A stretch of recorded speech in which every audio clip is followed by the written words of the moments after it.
le principal obstacle au bonheur, c'est nos propres pensées. C'est pas quelque chose d'extérieur à soi. Le bonheur pour moi, c'est la liberté. Pour moi, c'est très simple en fait, le bonheur. C'est juste être. Bienvenue sur le podcast C'est quoi le bonheur pour vous ? Je m'appelle Julien Perron, je suis le réalisateur du film C'est quoi le bonheur pour vous ? Pendant plus de 4 ans, je suis parti à travers le monde pour interviewer 1500 personnes autour de cette question fondamentale. À travers ce podcast, on parlera bien-être, développement personnel et médecine douce. Je vous souhaite un merveilleux voyage sur la route de la connaissance de soi.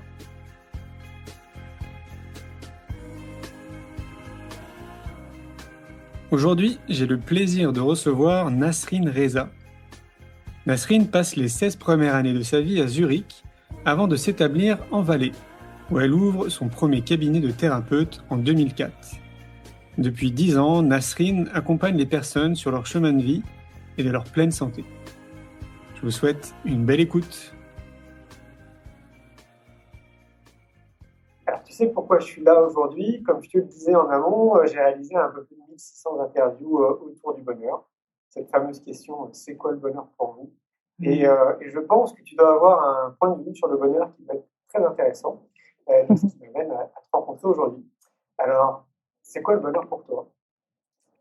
Si tu me permets,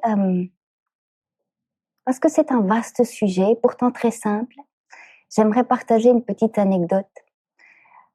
Quand j'ai donné un séminaire spécialement dédié aux parents sur le thème « L'enfant est votre meilleur enseignant », à un moment donné, j'ai posé la question aux parents, je leur ai demandé « C'est quoi le bonheur pour vous ?» Alors, ils se sont tout de suite attelés à la tâche, ils ont fait une longue liste. Comme par exemple, ils m'ont dit « C'est de pouvoir partager ce séminaire avec mes enfants, c'est de pouvoir leur offrir une excellente éducation, c'est de les voir en bonne santé. » Donc, il y avait d'innombrables différentes manières de définir ce qu'est le bonheur pour les parents. La révélation fut de taille. Quand j'ai demandé aux enfants qui étaient présents, qui dansaient au fond de la salle, je leur ai demandé « Est-ce que vous êtes heureux maintenant ?» Et ils ont hurlé « Oui !» C'était des enfants de 4-5 ans au maximum. Et quand je leur ai demandé « Qu'est-ce qui fait que vous êtes heureux maintenant ?» À l'unisson, ils ont uniquement haussé les épaules. Ce moment-là était vraiment magique et très particulier, surtout pour les parents qui avaient fait au préalable une très longue liste de ce qu'est le bonheur. Le bonheur est vraiment sans cause, c'est sans raison et c'est l'état initial de l'être humain. Quand on observe un enfant en bas âge, on voit que l'enfant est dans une joie naturelle et spontanée. Normalement, la joie aurait dû s'accroître au fil des ans. L'enfant est dans cette joie naturelle. Normalement, l'adulte devrait être dans l'extase, non ? Ben oui. Or, je ne sais pas comment c'est pour toi, Julien. Moi, je n'ai pas vu beaucoup d'êtres humains dans cet état d'extase permanente. Donc, le bonheur est vraiment un état d'être. On ne peut pas y accéder. Souvent, les gens me demandent comment accéder. Comment accéder au bonheur ? Tu ne peux pas, parce que tu n'en es jamais séparé. Et souvent, le bonheur est attribué à des facteurs extérieurs. Passer un bon moment, oui, mais ce bon moment, cet excellent moment que nous partageons maintenant ensemble va passer. Si je l'associe à des facteurs extérieurs, il est clair que le bonheur ne peut que être éphémère et de courte durée. Donc, quand les gens me demandent c'est quoi le bonheur, en règle générale, je leur réponds par une phrase très simple qui est « trouve ce qui ne change jamais ». Le corps change, le système de pensée change, les émotions changent. Aujourd'hui, il y a de la joie, demain, il y a peut-être de la tristesse. Mais trouve ce qui, derrière toute cette manifestation-là, est permanente. Là, tu goûtes au bonheur. Compliqué, ça. Ce n'est pas compliqué, parce que pour moi, la vie est très simple. C'est juste une question d'attention. Si tu observes un enfant, il peut être dans un coin quelque part, en train de dessiner. Il y a beaucoup de bruit. Oui, on l'appelle 3 fois et il ne nous entend pas parce qu'il est totalement focalisé sur ce qu'il vit là, dans son dessein. Or, l'être humain adulte a perdu quelque part cette attention, son attention vagabonde inlassablement. De la douleur à une pensée, à une émotion, à ce qu'il faut faire, à ce qu'il y a eu, à comment est-ce qu'il peut éviter, à s'il avait fait, comment ce serait maintenant. L'enfant arrive à maintenir son attention sur ce que j'appelle l'espace intérieur. L'être humain porte son attention sur tout sauf sur cet espace intérieur. Donc il connaît d'innombrables choses, s'attache aussi souvent à d'innombrables choses. Pour moi, le bonheur, c'est aussi un état de détachement. Ça ne veut pas dire un non-amour. C'est juste, je peux totalement goûter à ce qui est maintenant, mais je ne vais pas m'y agripper parce que de toute façon, ça va passer. Est-ce que ça revient à dire à être dans l'instant présent? Absolument. On y est déjà, de toute façon. Là aussi, c'est comme pour le bonheur. Quand on dit comment accéder au moment présent, on y est déjà. Mais est-ce qu'on en a conscience? Et pour en avoir conscience, c'est vraiment juste une question de ramener l'attention. Ramener l'attention, c'est très simple. On peut le faire dans n'importe quelle circonstance. Souvent, j'invite les gens au départ, quand ils ont une attention qui s'est quand même pas mal déracinée, parce que je dis toujours ramener l'attention à la maison. Parfois, elle n'y est vraiment plus, elle est partie, elle a fugué. Donc, on aimerait la ramener à la maison. La manière la plus simple de le faire, avant tout, c'est de fermer les yeux. Si je ferme les yeux, c'est comme si je fermais la porte de la maison. Donc, l'attention, elle peut que déjà revenir ne serait-ce que sur ce corps. Et le corps est le point le plus proche pour moi du bonheur, même si le bonheur est plus proche que le corps. Il est plus proche de nous que le corps. Il est antérieur à cela. Puis il y a le corps, puis il y a la pensée et l'émotion. Mais j'invite souvent à juste fermer les yeux et observer le mouvement de la vie, qui n'est autre que cet inspire et cet expire. Et quand l'attention est de retour là à la maison, quand on observe juste cet inspire et cet expire, on ne ressent plus la douleur. On n'est plus en contact avec le système de pensée, ni avec aucune émotion. Si l'attention est vraiment focalisée sur ce mouvement de vie qui est ça inspire et ça expire. C'est proche de la méditation? Oui, absolument, absolument. Donc ça à pratiquer régulièrement? Dès qu'on peut. Oui. Au début, j'invite à le faire les yeux fermés, beaucoup plus simple. Là, l'attention, elle n'a pas de support sur quoi se focaliser. Après, c'est de le faire les yeux ouverts. Et au bout d'un moment, ça se maintient parce que c'est un état naturel.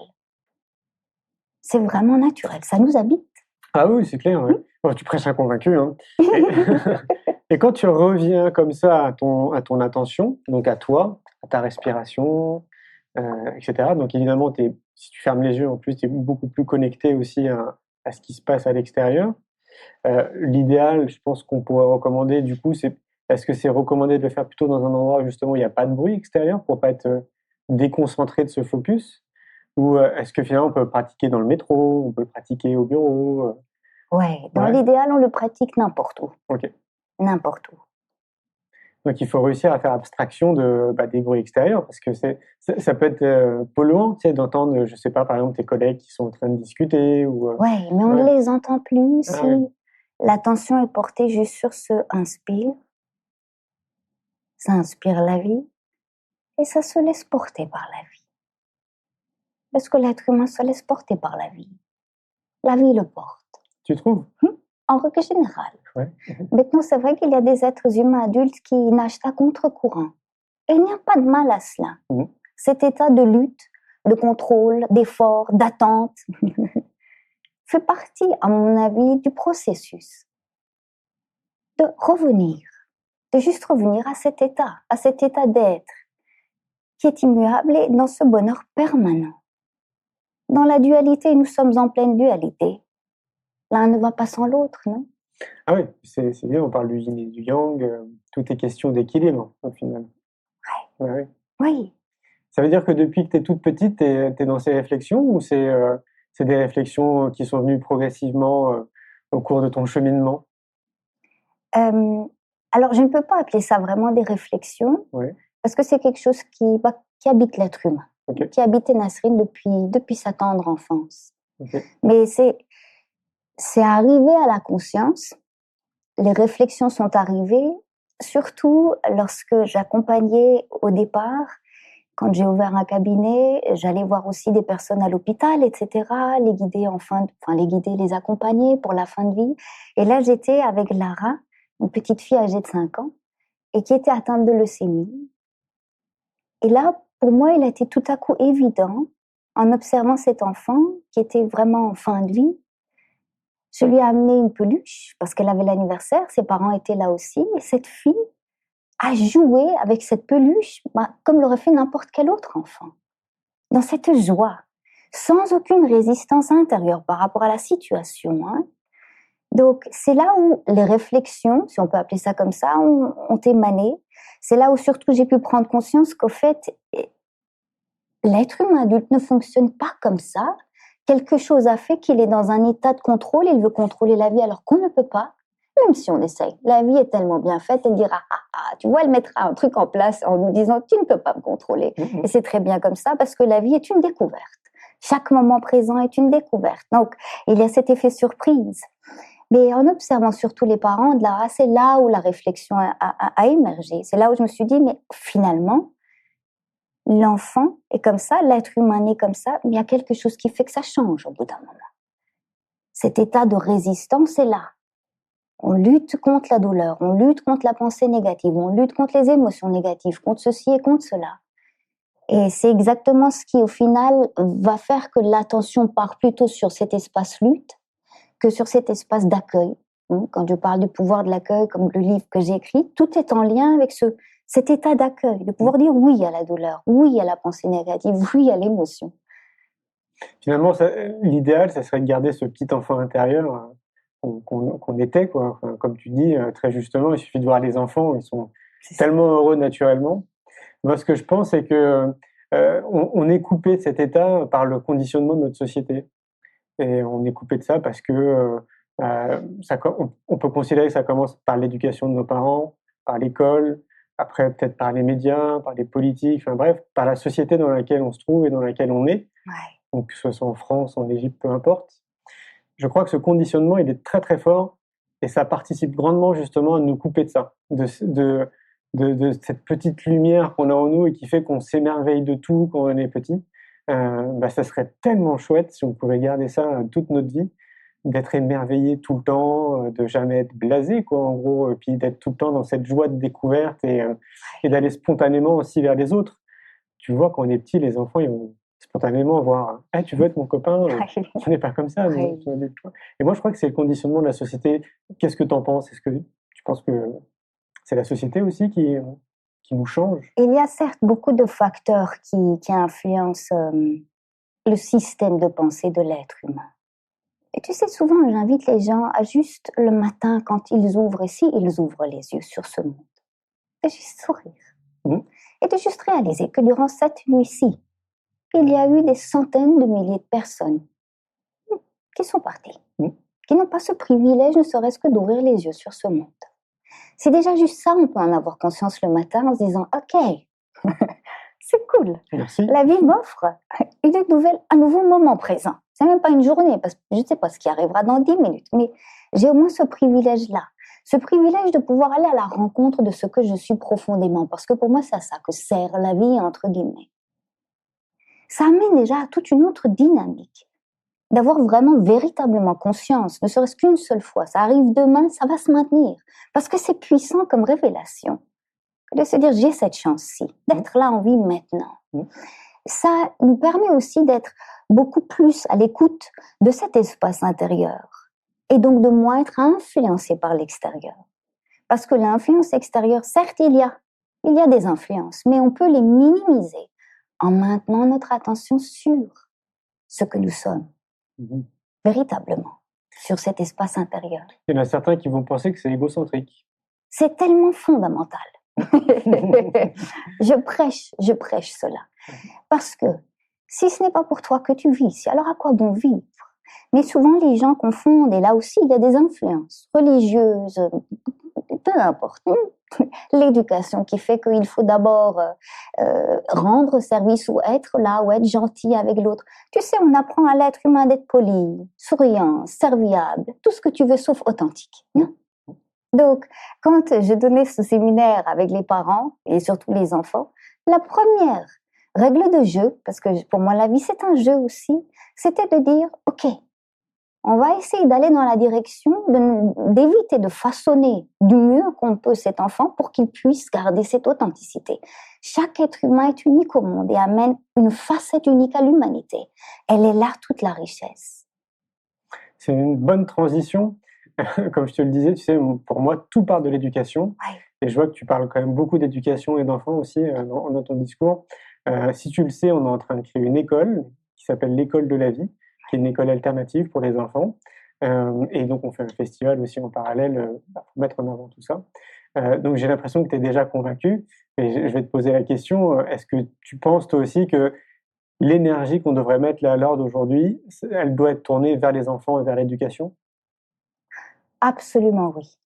Absolument oui. Pour moi, l'enfant est le pilier. C'est vraiment l'enseignant. C'est un excellent enseignant.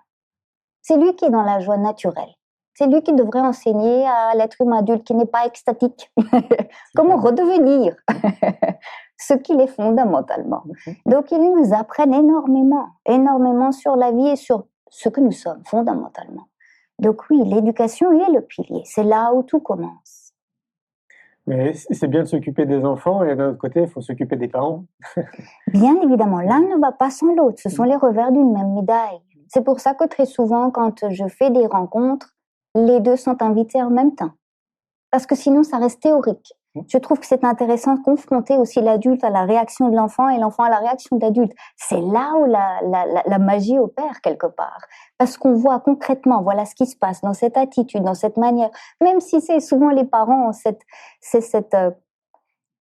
par amour pour leur enfant, mais cette envie de protéger aussi.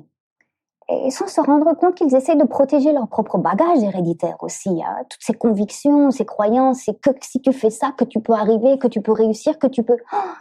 Et quand on confronte les parents à ce que les enfants veulent réellement, parce que souvent il y a un grand écart entre ce que les parents pensent et ce que l'enfant, quand il le dit, souvent les parents pleurent en disant « mais comment c'est possible que je n'ai pas été au courant de cela ?» Donc c'est là où il y a de grandes révélations.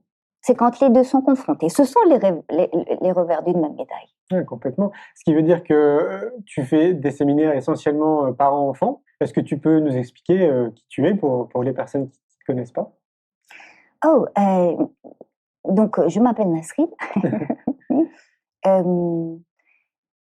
Qui je suis, ça n'a pas vraiment beaucoup d'importance, j'avoue. Je ne parle pas vraiment souvent de cet être humain Nasrid parce que son histoire non plus, souvent on me le reproche. Même, on me dit au début du séminaire, vous ne vous présentez pas, on ne sait pas.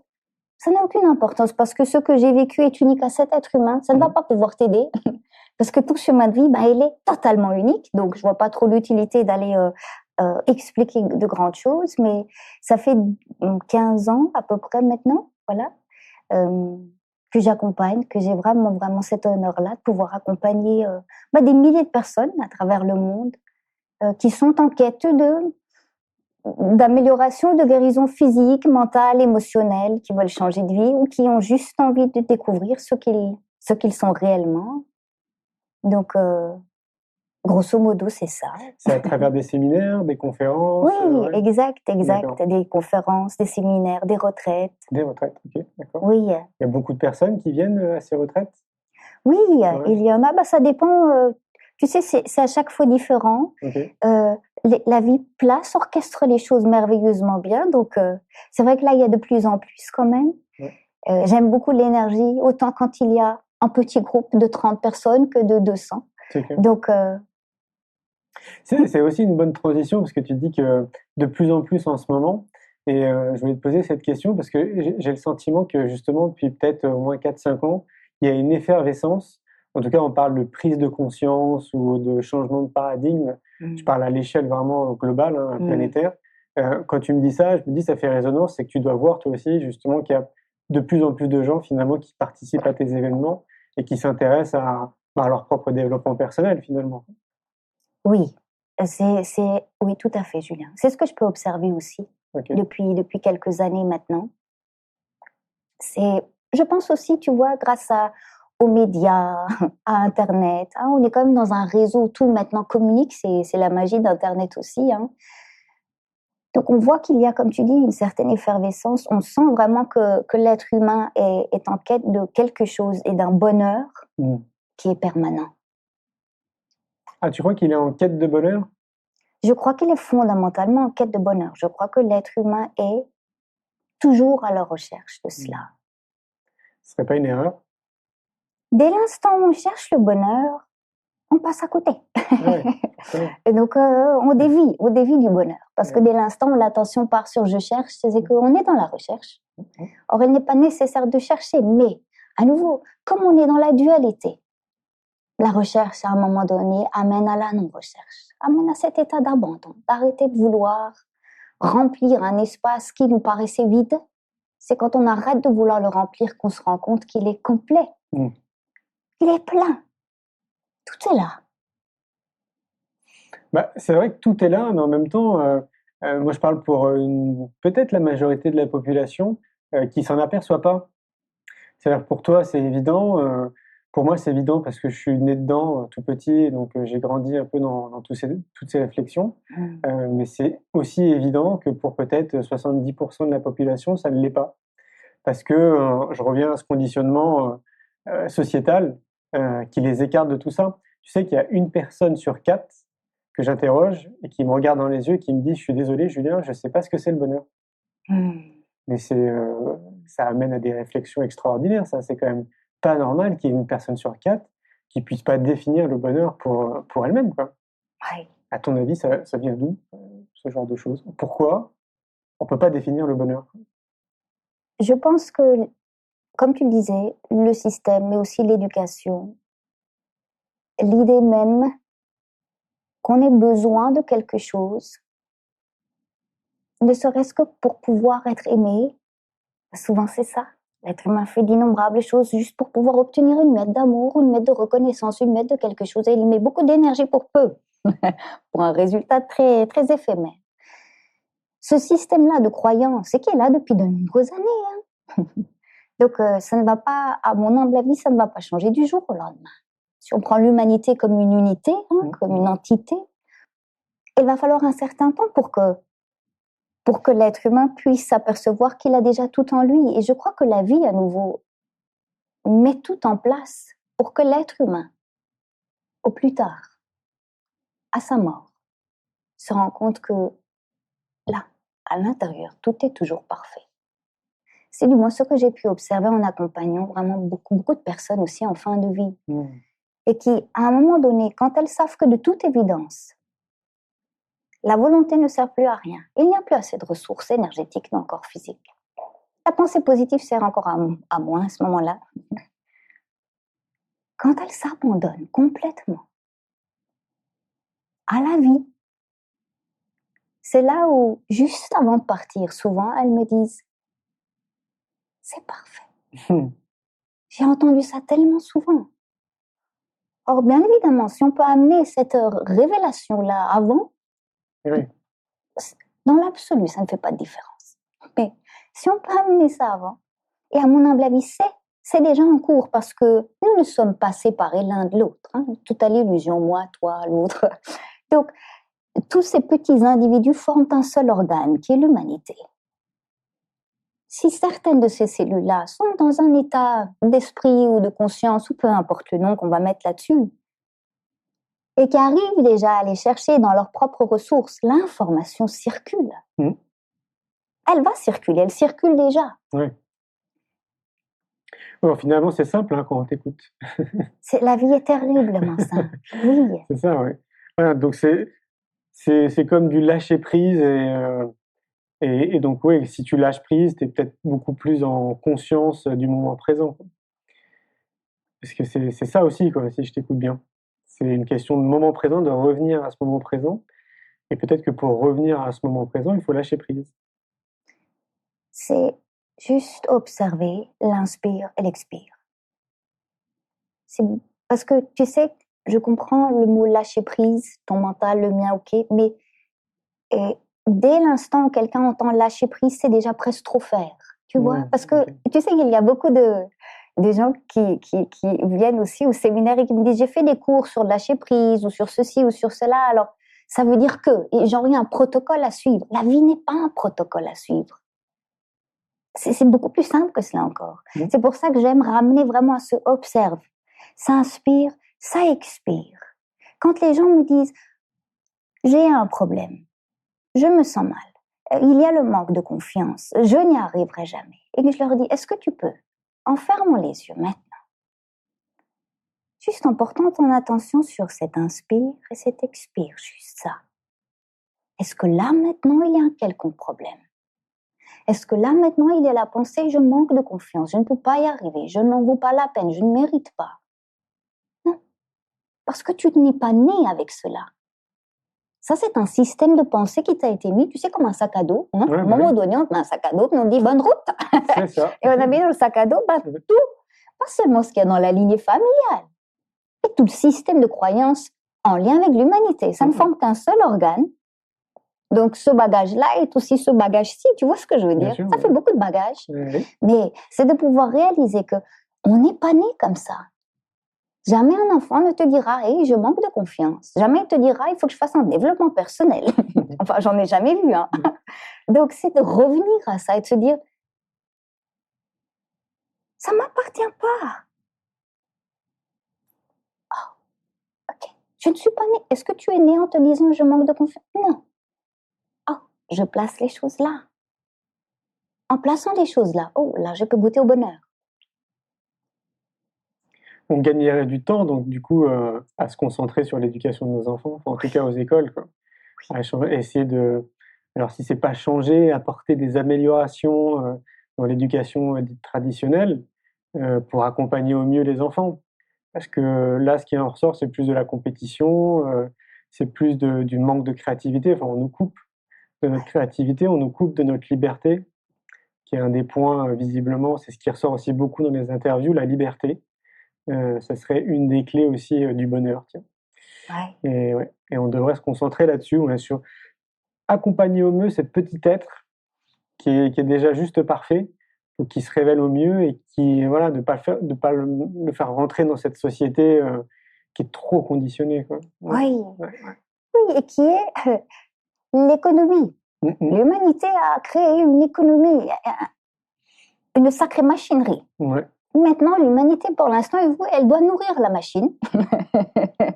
Donc, tout le système social, économique, éducatif est basé sur cette machinerie-là. On doit la nourrir. Elle est plus grande que nous. Elle a faim. Donc, en commençant, comme tu le fais merveilleusement bien, et là aussi j'aimerais te remercier Julien, parce que ce que tu fais est précieux pour l'humanité, c'est à reconnaître. Donc merci à toi. Merci. Mais c'est grâce à ces personnes comme toi qui amènent à ces rencontres, à ces prises de conscience, à mettre en place des choses, comme tu dis, simples. On ne peut pas faire un revirement de situation comme ça sur 360 degrés, mais d'amener dans le système éducatif, ne serait-ce que des petites amélioration, ne serait-ce que de dire, ok, il lui faut plus de liberté, ou on va peut-être favoriser sa créativité, parce qu'il a quelque chose d'unique à amener à ce monde. Ça, au fil du temps, va permettre à l'être humain de redevenir extatique. Oui, je pense aussi, ouais. Mais ce qui est dingue, c'est qu'il y a quand même un paquet de pays qui le font, hein. Je pense à la Finlande, à la Suède, à la Norvège, à l'Islande. Il y a plein, en Allemagne aussi, enfin, il y a plein de pays quand même qui sont déjà dans cette logique, ou dans ce bon sens, d'essayer d'accompagner au mieux les enfants et ne surtout pas de les mettre en compétition, de leur couper de leur créativité débordante, etc. Oui. Donc ça veut dire qu'on peut le faire, quoi. Oui, sauf qu'en France, je sais pas, ça stagne. Tu sais, à mon avis, tout est toujours en lien avec la peur. Là, il y a des précurseurs. Ces pays que tu as évoqués, qui sont déjà dans ce mouvement, c'est très bien. Quelqu'un a commencé, une partie de l'humanité a commencé. La France et d'autres pays vont pouvoir observer, voir ce que cela va générer. Ils vont pouvoir se rallier à ce mouvement. Mais il y a de la peur. Le changement entraîne systématiquement de la peur. C'est clair. Donc, et il n'y a pas de mal à rester un peu en retrait. De toute façon, chaque nation, aussi chaque pays va suivre son propre rythme selon son propre mode de pensée, qui est en lien avec toute sa communauté là. Donc, il n'y a pas de mal à rester un peu en retrait et à observer. Et à se rallier après à ce mouvement, de l'améliorer, de l'affiner par rapport à sa propre culture. mentalité. Exactement, ouais. Le mouvement est là, il est mis en place. Ouais. Et il va se poursuivre. Ouais, c'est clair. Ouais. C'est ce que je dis très souvent. Moi, j'ai la chance de me balader un peu partout dans le monde et je vois qu'il y a des millions et des millions de personnes qui se bougent. Ouais. Le projet que je réalise est très sympa, Ouais. mais il y a plein de projets de toutes sortes qui participent justement à apporter cette pierre positive. Et ce qui est un peu dommage, à mon sens, c'est que, une fois de plus, c'est pas assez mis en avant. Quand tu allumes ta télé, quand tu écoutes la radio, quand tu lis un journal, on met quand même en avant cet aspect un peu négatif de l'existence et de la vie et de la planète, alors que ça représente peut-être même pas 2% de ce qui se passe dans le monde. Ouais. Il y a énormément d'actions positives et de choses positives. Je sais pas si tu as vu le film Demain, qui a cartonné à l'échelle mondiale, qui est un film français. Et pourquoi ça a cartonné? Parce que dans ce film, justement, on montre qu'il y a plein de possibilités, il y a plein de techniques ou de choses à mettre en place pour améliorer notre quotidien. Et qu'évidemment, il ne faut pas attendre que ce soit les gouvernements, les politiciens ou l'État d'un pays qui s'en occupe. Ça part de nous, quoi. Ouais. Un peu comme disait Gandhi, si tu veux voir changer le monde, commence-toi déjà par changer, quoi. Exact. Donc ça rejoint ce que tu dis, quelque part. Ce que j'ai pu observer, pour rebondir sur ce que tu dis, c'est sûr que sur ces dernières années, il y a de moins en moins de personnes qui regardent la télé ou qui écoutent les radios conventionnelles. Elles vont aller rechercher ce dont elles ont vraiment besoin. C'est comme si une nouvelle dynamique là aussi se mettait en place. Tu vois, on prend plus qu'on nous sert gratuitement comme ça. C'est ça. De toute façon, on sait qu'il y a de la corruption et que les news, les 2% de ce qu'on nous dit sont fausses aussi. Donc l'être humain, pour moi, a soif maintenant de vérité. Donc il va aller chercher lui-même ces informations. Grâce à Internet. Exact. Ouais. Oui, vive Internet. Non, c'est vrai. Franchement. Ah ouais, il y a un côté ultra positif d'Internet, c'est sûr, quoi. Et c'est notamment ça, quoi. C'est qu'on a la possibilité d'aller chercher l'info. Encore, il faudrait quand même faut espérer, mais je pense que l'être humain est suffisamment intelligent pour être aussi sélectif. C'est-à-dire, au même titre qu'on peut faire le tri à la télé, de faire le tri aussi sur Internet, parce qu'il y a quand même aussi à boire et à manger, quoi. Il y a pas que de la bonne information, quoi. Il y a aussi de la désinformation. Donc c'est important de trier, quoi. Je parlais de liberté tout à l'heure, tu avais l'air d'être d'accord sur cette notion du bonheur. Moi, je fais partie aussi des gens qui pensent que c'est fondamental de retrouver notre liberté. Et je trouve que à travers notre cursus ou notre culture ou notre histoire ou de programmation, on arrive à travailler, donc à avoir un job qui est pas du tout en raccord avec ce qu'on est profondément, avec notre être profond, et qui est plus raccordé à la société. Donc on travaille de manière alimentaire pour avoir de l'argent, pour payer nos factures, payer un appartement, etc. Mais on ne réalise pas une activité qui est complètement centrée avec qui on est. Ouais. Tu vois, si je donne un exemple, imaginons que tu es né dans une famille d'avocats, il y a de fortes chances que tu deviennes avocat, alors que peut-être ce qui te fait vibrer toi en toi, c'est de travailler le bois, par exemple. Et je me dis là, peut-être qu'il y a une grande partie de l'humanité qui passe à côté de ce qu'il est vraiment, quoi. Tu vois, et comme on est quasiment 8 heures par jour au minimum en train de travailler, on est plus de temps en train de travailler qu'avec notre famille ou nos amis, mais on devrait justement commencer par ça, quoi, en gros, quoi. Donc si on accompagne au mieux les enfants, je me dis qu'il y a de fortes chances qu'ils fassent quelque chose qui les fasse vibrer, et que du coup ça participe à un bien commun, quoi, en gros, quoi. Oui. Et ouais. Oui. Il faut résoudre cette équation. Alors, je sais pas, je me dis que ça part de l'éducation, une fois de plus. C'est le pilier. Je partage vraiment ton avis. Ouais. C'est vraiment le pilier. C'est la graine. C'est l'arbre au stade latent. Tout est là. Oui, parce que vraiment, si on observe bien, mais moi j'en ai fait partie à un moment donné, peut-être que toi aussi dans ton existence, on a tous fait un job à un moment donné qui n'était pas du tout, pas complètement raccord avec qui on était. Peut-être parce que notre patron était un mauvais patron, peut-être parce que la branche dans laquelle on se trouvait n'était pas forcément une branche intéressante, mais malgré tout, on reste dans ce poste-là. Et je me dis, quand tu fais ça, tu passes à côté de ta vie. Je sais pas ce que tu en penses. À nouveau, la peur est quand même omniprésente. Cette machine que l'humanité a construite, quelque part emprisonne, c'est pas un bon terme, mais c'est pour donner un peu l'ampleur de ce que je peux observer, emprisonne l'être humain, vraiment cette peur. Et la peur, si elle n'est pas accueillie, En général, l'être humain n'accueille pas la peur, il la fuit. Parce que dans son système de croyance, la peur est néfaste, donc il faut que tu la fuis. Tant qu'il ne l'accueille pas, il sera voué à être l'esclave quelque part de ce conditionnement, que ce soit éducatif ou social ou peu importe. À mon humble avis, il est très important aussi de réapprendre, surtout aux êtres humains adultes, de goûter à la peur.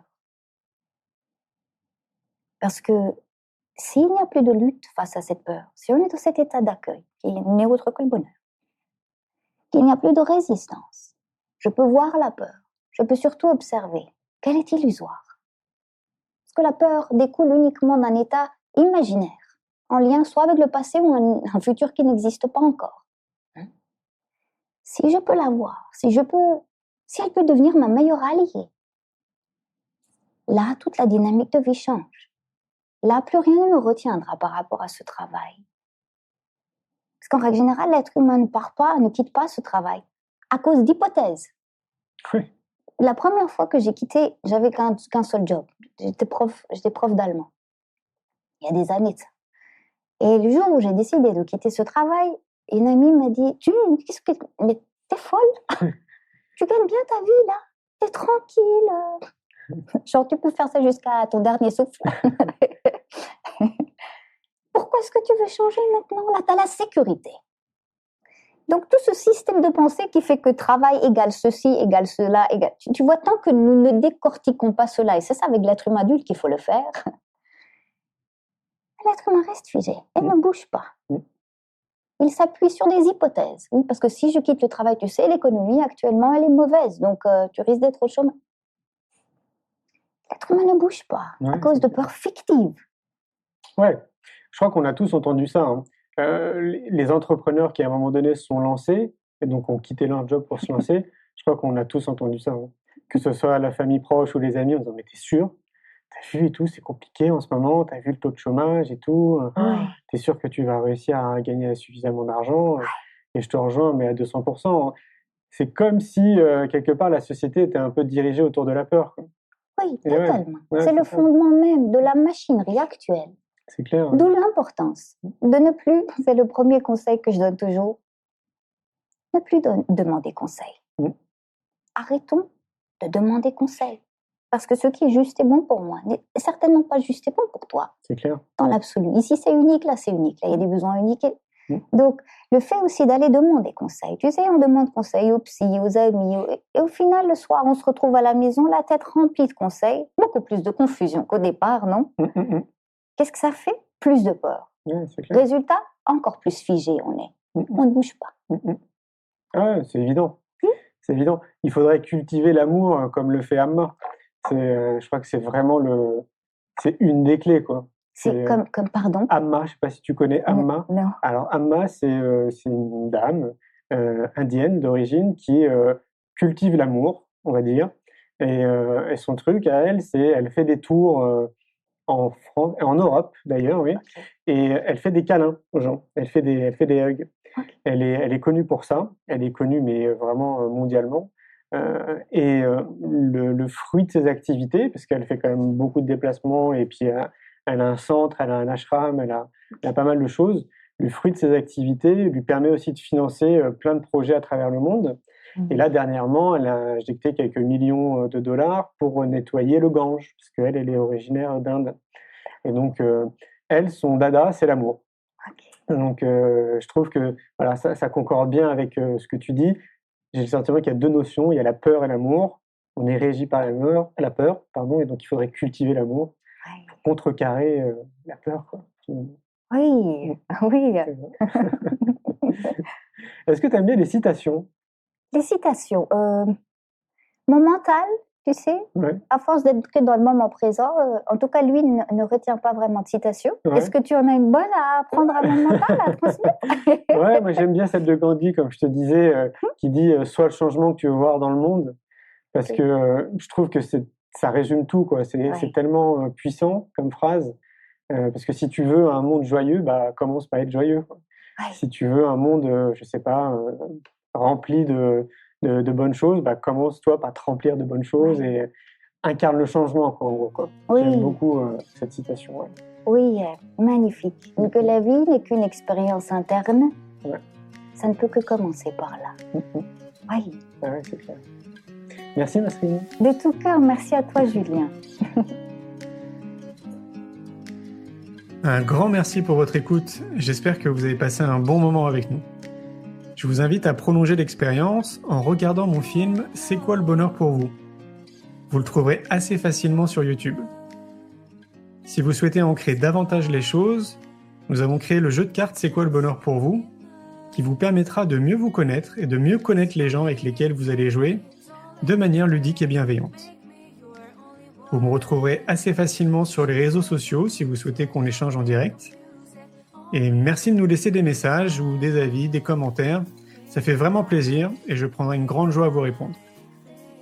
En attendant, je vous souhaite une très belle route et je vous retrouve maintenant la semaine prochaine pour un nouvel épisode du podcast « C'est quoi le bonheur pour vous ?»